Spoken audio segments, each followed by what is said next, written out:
Hello लोगोफोर, Assam police आरो फरेस्टआव फैथावना बर' रावनि इम्पर्टेन्ट आसाम हिस्टरि आरो आसाम जिकेनि मोननैजि सोंनायनि फिन लाबोदों।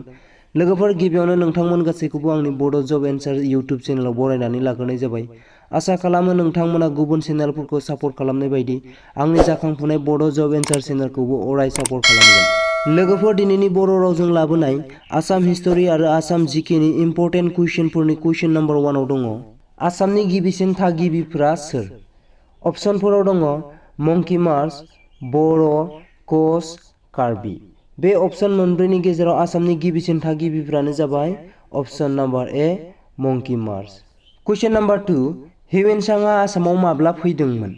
अपसनफोराव दङ 603 एडि, 643 एडि, 650 एडि आरो 543 एडि। बे अपसनफोरनि गेजेराव अपसन नाम्बार बि 643 643 एडिआव हिउएन सांआ आसामाव फैदोंमोन। नेक्स्ट कुइसन नाम्बार 3, बर्मन राजफोलेरनि मुंदांखा गोहोगोरासिन राजाया सोर? Most powerful king of Barman dynasty. बेयो जाबाय अपसन नाम्बार डि Kumar Bhaskar Barman. Next question number 4, मुगलफोरा आहम रायजोखौ माब्ला गिबि खेब गाग्लोबदोंमोन? बेनि कारेक्ट एन्सारा जाबाय अपसन नाम्बार डि 1615। 1615 मायथाइयाव मुगलफोरा आहम रायजोखौ गिबि खेब गाग्लोबजेनदोंमोन। कुइसन नाम्बार 5, हिउएन सांनि बिजाबनि मुङा मा जेराव कामरुपाखौ रायखांदों? लोगोफोर, बिनि फिना जाबाय अपसनफोरनि गेजेराव अपसन नाम्बार ए सियुकि। कुइसन नाम्बार 6, लरा रजा होननानै सोर आहम राजाखौ मिथियोमोन? लोगोफोर, जों लरा रजा होननानै सोरखौ मिथियोमोन?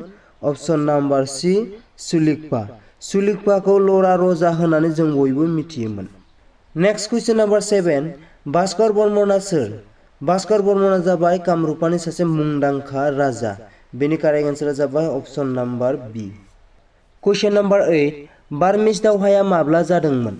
अपसनफ्राव दङ 1917, 1817, 1617, 1517। बेफोर अपसनफोरनि गेजेराव अपसन नाम्बार बि 1817 मायथाइयाव बार्मिज दावहाया जादोंमोन। कुइसन नाम्बार 9, आहम आरो मुगलनि गेजेराव जोबथा दावहाया बबेयाव जादोंमोन? आहम आरो मुगलनि गेजेराव जोबथा दावहाया अपसन नाम्बार डि इटाकुलियाव जादोंमोन। नेक्स्ट कुइसन नाम्बार 10, हिउएन सांआ सोर राजानि सासन खुंथाय समाव आसामाव फैदोंमोन? बिनि फिना जाबाय अपसन नाम्बार ए भास्कर बर्मन। भास्कर बर्मननि सासन खुंथाय समाव हिउएन सांआ आसामाव फैदोंमोन। कुइसन नाम्बार 11 आव दङ, गाहायनि सोर आहम सासनगिरिया गिबिसिन हिन्दु धोरोमखौ आजावदोंमोन? बिनि फिना जाबाय अपसन नाम्बार बि जयध्वज सिंह। आहम सासनगिरिफोरनि गेजेराव गिबिसिनै जयध्वज सिंहआ हिन्दु धोरोमखौ आजावदोंमोन। नेक्स्ट कुइसन नाम्बार 12, आहमफोरनि गेजेराव सोर गिबि गोथै सावनायखौ जागायजेनदोंमोन? बिनि फिना जाबाय अपसन नाम्बार सि फुलेस्वरी खनवारी। आहमफोरनि गेजेराव फुलेस्वरी खनवारीया गिबिसिन गोथै सावनायखौ जागायजेनदोंमोन। कुइसन नाम्बार 13 आव दङ, आहमफोरनि समाव गासै बेसेबां राजाफोर दंमोन? बिनि फिना जाबाय अपसनफोरनि गेजेराव अपसन नाम्बार ए 40 40। आहमफोरनि गेजेराव गासै 40 राजाफोर दंमोन। कुइसन नाम्बार 14, आसामा बिसां मायथाइयाव बेंगल रायजोनिफ्राय आलादा जादोंमोन? बेनि फिना जाबाय अपसन नाम्बार बि 1974। 1974 मायथाइयाव आसामा बेंगल रायजोनिफ्राय आलादा जादोंमोन। नेक्स्ट कुइसन नाम्बार 15, आहमनि खुंथाय समाव बाहायनाय रांखावरिखौ मा होननानै मिथियोमोन? बिनि फिना जाबाय अपसन मोनब्रैनि गेजेराव अपसन नाम्बार ए थाखा। आहमनि खुंथाय समाव बाहायनाय रांखावरिखौ थाखा होननानै मिथिनाय जायोमोन।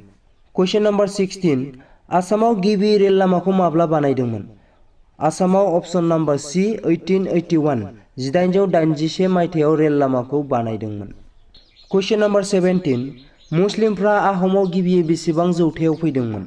बिनि फिना जाबाय मुस्लिमफ्रा आहमाव गिबियै अपसन नाम्बार बि 13थि जौथायाव फैदोंमोन। नेक्स्ट कुइसन नाम्बार 18, सोर आहम राजाखौ मुंदांखायै बामुनि खनवार होननानै मिथियो? बिनि फिना जाबाय अपसन नाम्बार डि सुदांफा। सुदांफाखौ बामुनि खनवार होननानै मिथिनाय जायो। नेक्स्ट कुइसन नाम्बार 19, आहम आरो मुगलनि गेजेराव जोबथा दावहा इटाखुलिनि दावहाया माब्ला जादोंमोन? आहम आरो मुगलनि गेजेराव जोबथा दावहा इटाखुलिनि दावहाया अपसनफोरनि गेजेराव अपसन नाम्बार ए 1682 मायथाइयाव जादोंमोन। दिनैनि लास्ट एबा जोबथा सोंलु कुइसन नाम्बार 20 आव दङ, 1942 एबा 1942 बिग्रायनायाव गिबि सोर मुंख्लं जादोंमोन? अपसनफ्राव दङ पुष्पलता दास, रानी गाइदिनलु, कनकलता बरुवा, चंद्रप्रभा साइकियानी। बेफोर अपशनफोरनि गेजेराव कारेक्ट एन्सारा जाबाय option number C Kanaklata Barua. 1942 एबा 1942 बिग्रायनायाव गिबि कनकलता बरुवाया मुंख्लं जादोंमोन। स' लोगोफोर थेंक इउ फर वाचिं। भिडिअखौ मोजां मोनदोंबा लाइक शेयार खालामना होदो आरो चेनेलाव गोदानबा साबस्क्राइब खालामना लाबानो जाबाय।